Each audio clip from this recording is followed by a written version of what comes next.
Tai nežinau, kas turi galvoj dėtis, kad meistras taip sugalvotų. Šiandien esam Kaišiadoryse ir turime leidžiantį stogą, tai einam pažiūrėti, kas su juo negerai.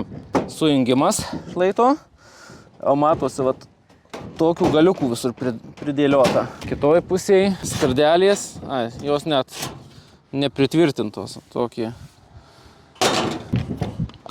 Nu ką, papilam vandens, pratestuosim.